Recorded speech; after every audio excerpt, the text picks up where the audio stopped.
चमड़े का एक चरस मंगाया उसने, उस चरस में बैठा के 150 फीट गहरे सूखे कुएं में डाल दिया और 5 मिनट बाद निकाल के पूछा, अरे कहीं देखा तू कुएं में? मैंने कहा काका ई कुएं में तो सीधी सड़ है।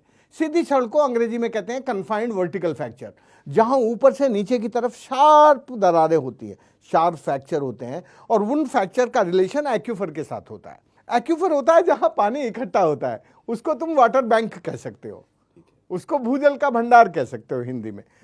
तो मैंने कहा काका इसमें तो सीधी सड़ है। तो बोला अठे पानी छे, अठे पानी सूरज चोरी को नहीं कर सके। अठे पानी मतलब?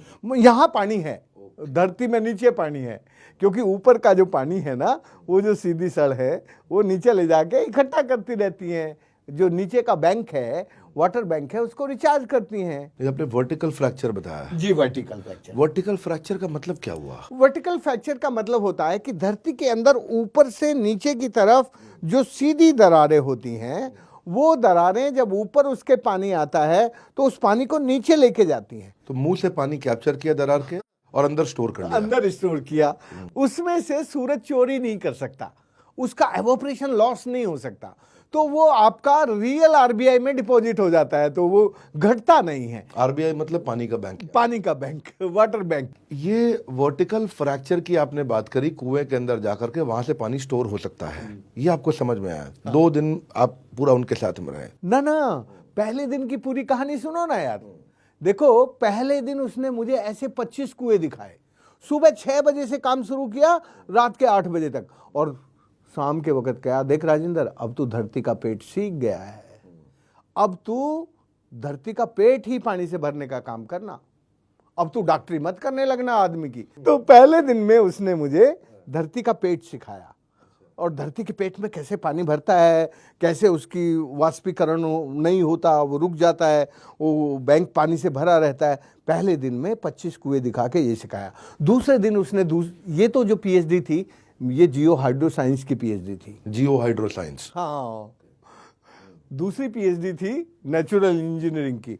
अगले दिन क्या किया उसने, 10-12 बूढ़ी औरतों को बुलाया, और 10-12 बूढ़े आदमी, जवान तो उस गांव में कोई था नहीं, तो वो वहां ले गया जहां से पानी बरस के ऊपर से नीचे की तरफ आता था, ऐसे ऐसे। तो जहां उस नदी में स्टीप स्लोप थे, ऐसा टेढ़ा ढाल था, वहां उसने कहा तो उल्टे डिजाइन के डैम बना, ऐसे कॉन्वेक्स डिजाइन के डैम। मैंने कहा काका कॉन्वेक्स के क्यों बनाऊं?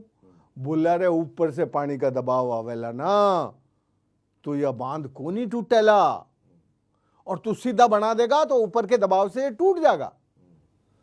तो मुझे समझ में आ गया इतनी सी बात। फिर जहां जेंटल स्लोप थे वहां सीधे डैम बना दे बात, और जहां नेचुरल डिप्रेशन था वहां कॉनकेव बना दे। और ये जो नेचुरल डिप्रेशन है, उसने एक बात और सिखाई कि नेचुरल डिप्रेशन वहां होता है जहां मिट्टी में लाइम कंटेंट होता है, और लाइम कंटेंट के ऊपर जो पानी रुकता है वो पानी कभी खराब नहीं होता, वो पानी हवा और सूरज की किरणों से और हवा के स्पर्श से प्यूरिफाई होता रहता है, उसका ऑक्सीडेशन होता रहता है, और वो कभी खराब नहीं होता।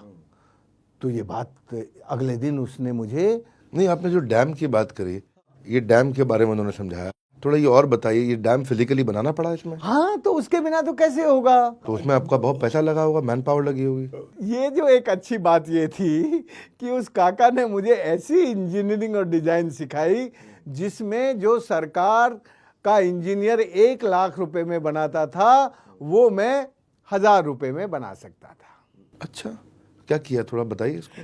क्या होता है कि जब आपको कोई स्ट्रक्चर बनाना है, तो और उसमें स्ट्रक्चर में बनाने में आपको यदि ये समझ में आ जाए कि इसकी जो डिज़ाइन है वो नेचुरल फोर्स में कैसे मर्ज हो जाएगी, और उसको ऐसे कंटूर पे बनाना जिससे उसका जो प्रेशर है वो बॉडी पर ना आए, वो नीचे ज़मीन पर जाए, तो जब ऐसी समझ आ जाती है तो फिर आपको स्ट्रक्चर के लिए स्टील, आयरन, सीमेंट, कंक्रीट ये सब जरूरत नहीं होती। किस चीज से बनेगा फिर? तो हमने ज्यादातर काम मिट्टी से ही किया, और वो सस्टेनेबल है? और आज तक हमने 13,800 से ज्यादा डैम, चेक डैम, एनीकट, गली प्लैगिंग, नाला बंडिंग ये सब डिजाइन बनाई।